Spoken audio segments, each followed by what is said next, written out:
Just for clarification, this is the Flash Rogues, not the X-Men Rogue. It's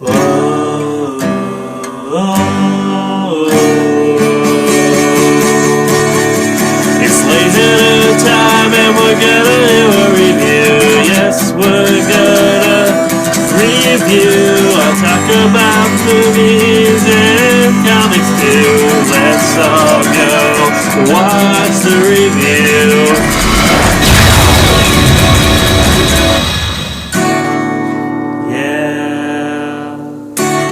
Hello everybody and welcome to another comic book review. That's right, it's about time. I am Laser Dude. Now for my last comic book reviews, I've seemed to have been starting them all the same way.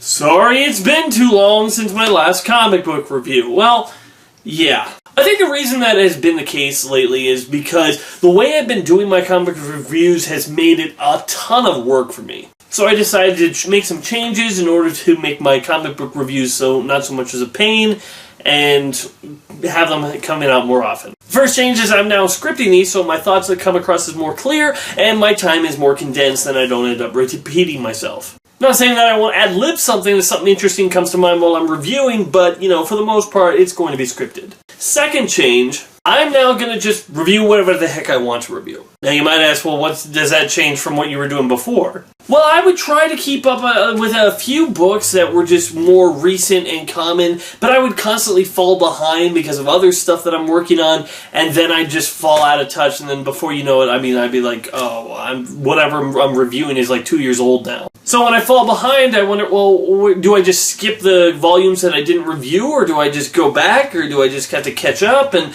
then it's just another reason not to do it. So I'm just going to review whatever the heck I want now. I don't care if it's recent, if it's old, if it's something that is one of the first comic books ever written. I don't care if it was popular. If I want to talk about it, I'm going to talk about it. Let's start now with today's review of Rouges' Revenge. Rouges' Revenge is a small 3-issue story that came out in 2008. It was a spin-off of the Final Crisis story, and for those of you who don't remember Final Crisis, let me remind you, it sucked. It was a convoluted story that had Darkseid being reincarnated in Dan Turpin's body, Wonder Woman was being mind-controlled with a weird mask, Barry Allen came back to life, and Batman shot Darkseid with a god bullet while he was being killed with the Omega Beams, but he wasn't really killed, sent throughout time. It was just a mess. However, there were a couple stories out of that Final Crisis that I really did like. And of course, one of them is the one we're looking at today, Rouges' Revenge. The story picks up with the Rogues on the run after they've just come back from this other book called Salvation Run, which involved a whole bunch of villains being taken to another planet, but that's neither here nor there. You don't need to know any of that. All you need to know is that they are coming back to close up shop as they were tricked into killing the current Flash, Bart Allen, by another speedster called Inhernia. Basically, Inhernia stole Bart Allen's speed, and the Rogues unleashed their weapons on him, and without his speed, he was a sitting duck and was killed. They come back to their safe house and find the new trickster, and he's elated like, hey, you guys are back, and you killed the Flash! And Cold is not happy about that. Captain Cold grabs him and shoves him up against the wall and says, listen, kid, we've lasted this long in this business because we have one rule. Never kill the speedster. I like this because the Rogues are thieves. They're not killers. At least not guns for hire. Cold explicitly states out that I don't kill people unless I'm out for some good old-fashioned revenge. And guess what? Inhernia is back and using his super speed to kill people, and the Rogues are like, you know what? Let's break our number one rule one more time.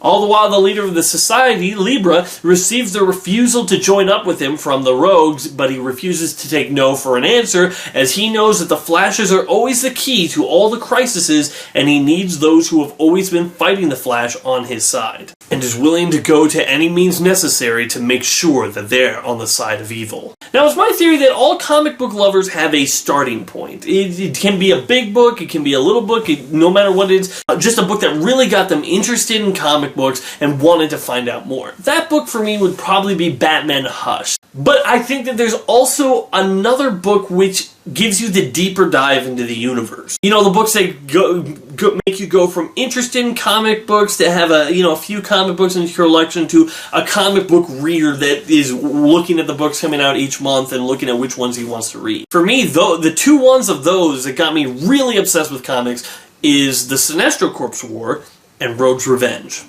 Now, the first thing this book did for me as a new reader was, it was really a new experience to have a book about villains who didn't want to kill the hero. While this did come out the same year as The Dark Knight, villains who didn't want to kill the hero was still a new concept for me. But I think it really works because they're just thieves. You know, you don't need your villains to all be like Batman villains, psychotic and willing to slice somebody's tongue out and eat it. They just want their money and go home and have a drink.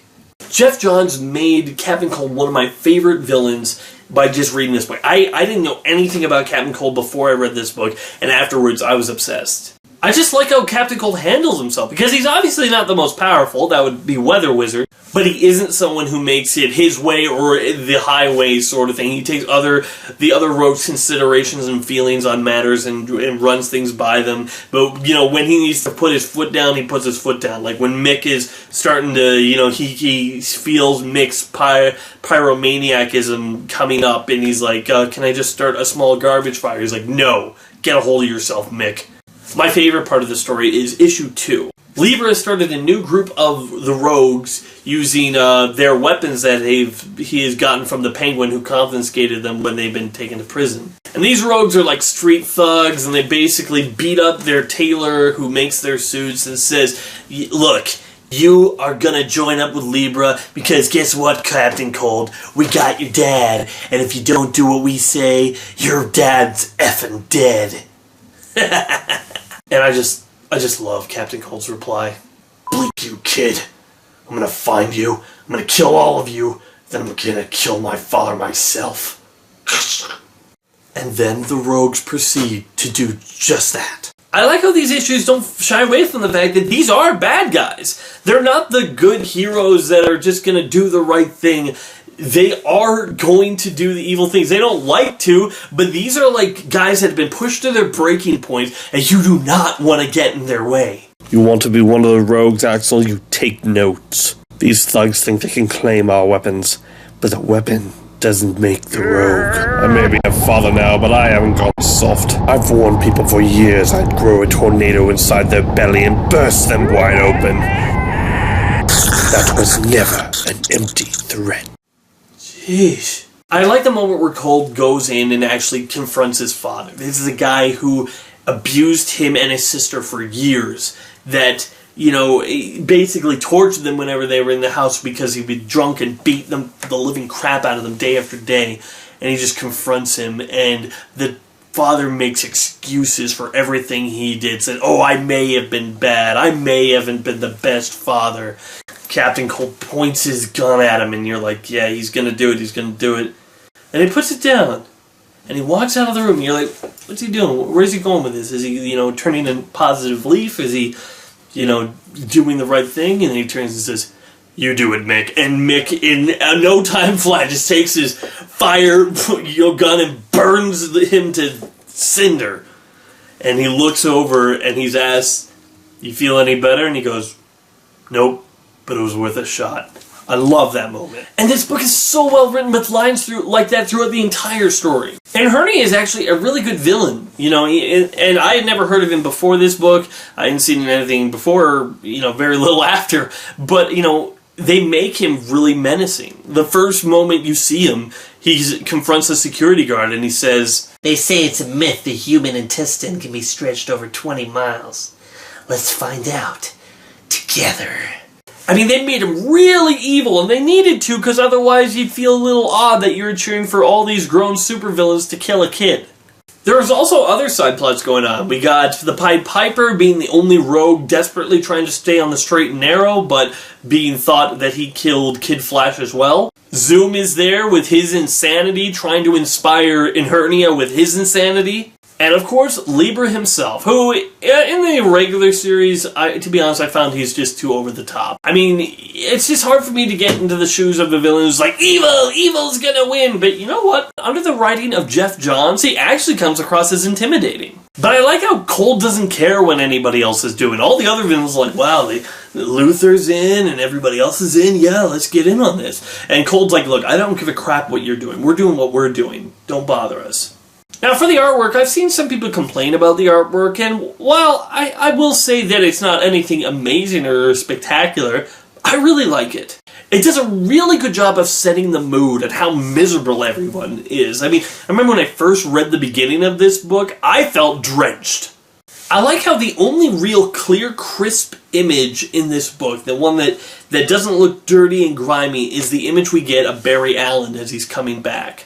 You know, the rogues are down in the dirt, they're having to deal with the dirty, grimy nature of the world, and here comes the Flash with his pristine, clean vision of the way the world works. The art just works for this type of story. Everyone looks mad and miserable and pissed off, and yeah, that's what the rogues are. Everyone except Axel, the new trickster, who's having a heck of a time.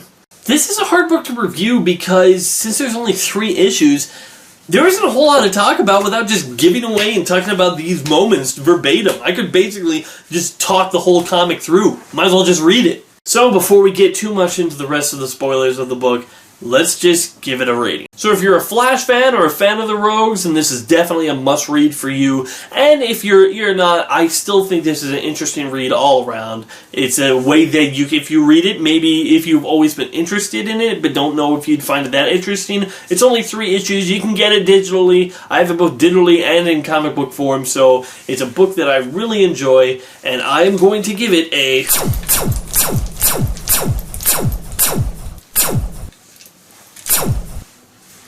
9 out of 10. What can I say? The simplicity of it, I mean, I don't necessarily think it's one of the most mind-blowing comic books ever written and anything, but it's just so enjoyable for me. There's nothing I can say is wrong with it. I enjoy every second of it. I love it. It's why the Rogues is one of my favorite teams. It's why I love all the Rogues and why Captain Cold is one of my favorite villains. What can I say? It might be a little biased because it's a book that really influenced me to become more into comics, but that's how I feel. So thanks for watching, everybody. Hopefully I'm not here a year later saying, okay, so I know it's been a while since my last comic book review. Adios, everyone. Be sure to check out some of these other videos on my channel. And wait for more coming soon.